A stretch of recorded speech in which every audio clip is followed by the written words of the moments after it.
Partner, इसके issues, ये बहुत इंपॉर्टेंट इशू है, ये आई कैप के एग्जामिनेशन में 2-3 दफा टेस्ट हुआ है, तो हम इसको थोड़ी थोड़ी एग्जांपल्स के साथ देखते हैं।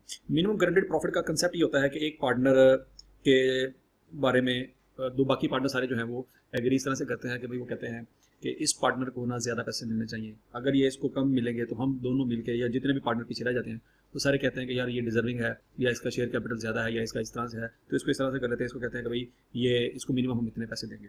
या वो बंदा मार्केटिंग में इन्वॉल्व है, वो सेल्स करता है, फर्म के लिए बहुत इंपॉर्टेंट है, उस बंदे को मार्केट का एनालिसिस पता है, उस बंदे को मार्केट का आइडिया है किस तरह से चीज़ें बेचनी है, किस तरह से चीज़ें होगी, तो फर्म उनको कंपनसेट करने के लिए कह रही थी कि भाई अगर आपका शेयर हमने कैलकुलेट किया प्रॉफिट, और आपका शेयर अगर इतने से कम आएगा ना, हम आपको इतने पैसे ही देंगे, इससे कम अगर आएगा तो हम अपने आपस में कंपनसेट करके आपको पूरे पैसे दे देंगे। हाँ, अगर इससे ज़्यादा आएगा तो वो ज़्यादा आएगा, वो तो आपका है ही है, लेकिन अगर कम आया तो हम कंपनसेट करेंगे। ये कंसेप्ट है मिनिमम गारंटेड प्रॉफिट का। तो हम इसको एग्जांपल के थ्रू क्लियर कर, आपके सामने एग्जांपल लिखी हुई है जी, mister A, mister B and mister C are partners in firm sharing profit with 4:3:3, ठीक है जी। 4 हिस्से मिस्टर ए को मिलेंगे, 3 हिस्से मिस्टर बी को मिलेंगे, और 3 हिस्से मिस्टर सी को मिलेंगे। Salaries of mister A, mister B and mister C are 5,000, 6,000 and 4,000 respect. Okay, minimum guaranteed profit to be given to mister C is 40,000, ये गारंटेड प्रॉफिट है, मिस्टर सी को इतना कम से कम मिलेगा। इसका मतलब क्या है कि अगर इससे ज्यादा कैलकुलेट हो गया तो वो तो सीधा सीधा इसको मिलेगा, फिर तो मिनिमम वाली लिमिट खत्म होगी। लेकिन अगर 40,000 से कम मिला, मतलब 30,000 मिला इसको, तो उस सूरत में फिर हम रिमेनिंग जो शेयर है वो आपस में, रिमेनिंग पार्टनर आपस में कंट्रीब्यूट करके इसको पैसे पूरे करके देंगे, ठीक है जी। तो अब हम देखते हैं the net profit of partnership before adjusting above salaries is 115,000। तो ये नेट प्रॉफिट है, मतलब एसओसी बन चुकी है, उसमें से ग्रॉस प्रॉफिट निकल चुका है, एक्सपेंसेस माइनस हो चुके हैं, नेट प्रॉफिट कैलकुलेट हो चुका है, ये नेट प्रॉफिट बताया जा रहा है 1,15,000 है, ठीक है। एसओसीआई के बाद आपको पता है profit loss of operation account बनता है, वो अभी नहीं बनता, वो अभी बनाएंगे। फिलहाल 1,15,000 जो है ये सैलरीज वाली एडजस्टमेंट करने से पहले का है। इसका मतलब हरगिज़ वो वाली सैलरी नहीं है जो पार्टनरशिप के अंदर जो बाकी लोग काम कर रहे थे, जो इंप्लॉइज हैं, उनकी सैलरी माइनस हो चुकी है, सिर्फ पार्टनर्स की सैलरी भी माइनस नहीं हुई। Partners capital account are 300,000, 250,000 and 100,000 of mister A, B, C respectively. Okay जी।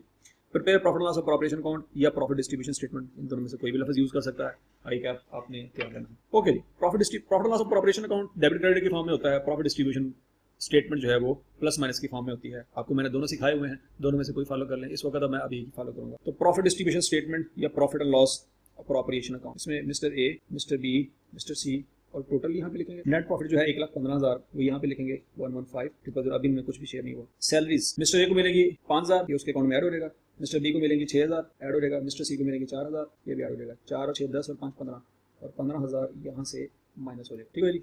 पीछे बच गया 1,00,000। तो प्रॉफिट शेयर अब 1,00,000 रुपया है, ये डिस्ट्रीब्यूट होगा 4:3:3 से। तो 4:3:3 का मतलब ये हो जाएगा कि मिस्टर ए को मिलेगा 40,000, मिस्टर बी को मिलेगा 30,000 और मिस्टर सी को मिलेगा 30,000। कैसे? 1,00,000 रुपया है, 4:3:3 का मतलब है सम ऑफ रेशो करेंगे 10 आएगा, 1,00,000 को डिवाइड करेंगे 10 हिस्सों पे। मिस्टर ए का कैपिटल कैसे निकलेगा जी, प्रॉफिट शेयर कैसे निकलेगा, 1,00,000 टोटल प्रॉफिट है, डिवाइडेड बाय टोटल इसे 10 है जो यहाँ से निकला है, मल्टीप्लाइड बाय ए का शेयर 4 है, तो 1,00,000 डिवाइडेड बाय 10, 10,000, 10,000 4, 40,000 मिस्टर ए का है। इसी तरह से मिस्टर बी का कैसे निकालेंगे, 1,00,000 divided by 10 multiply by mister B का शेयर 3 हिस्से है, तो इसका इस तरह से आता जाएगा 30,000, और इसी तरह से मिस्टर सी का आंसर भी आ जाएगा 30,000, ठीक है जी। तो यहाँ से 1,00,000 रुपया माइनस कर देंगे, ओके जी। प्रॉफिट तो हो गया डिस्ट्रीब्यूट। लेकिन मिस्टर बी का मिनिमम गारंटेड प्रॉफिट था 40,000, सॉरी मिस्टर सी का, लेकिन मिस्टर सी को तो मिल रहा है 30,000। ये सैलरी प्रॉफिट का हिस्सा नहीं है, सैलरी तो उसने काम किया, वो तो 4,000 का 4,000 लेगा, इसकी बात नहीं करनी। प्रॉफिट शेयर उसको 40,000 हमने देना था, लेकिन प्रॉफिट शेयर उसका आ रहा है 30,000। तो अब यहाँ पे एक एडजस्टमेंट करनी है, जो एडजस्टमेंट आपको बहुत इंपॉर्टेंट, आपको क्लियर होनी चाहिए। इसको कितने पैसे और देंगे कि 40,000 बने, 10,000 रुपया और देंगे, ठीक है जी। तो ये 40,000 हो जाएगा, 30,000 ये और 10,000 ये, 40,000 ये शेयर है प्रॉफिट। अब ये 10,000 यहाँ पे तो सबको जीरो हो गया, सबको डिस्ट्रीब्यूट हो चुका है, ये तो जीरो हो गया। तो ये 10,000 मिस्टर ए और मिस्टर बी ये दोनों आपस में कंट्रीब्यूट करेंगे। पॉइंट ये है कि मिस्टर ए और मिस्टर बी किस रेशो में कंट्रीब्यूट करेंगे।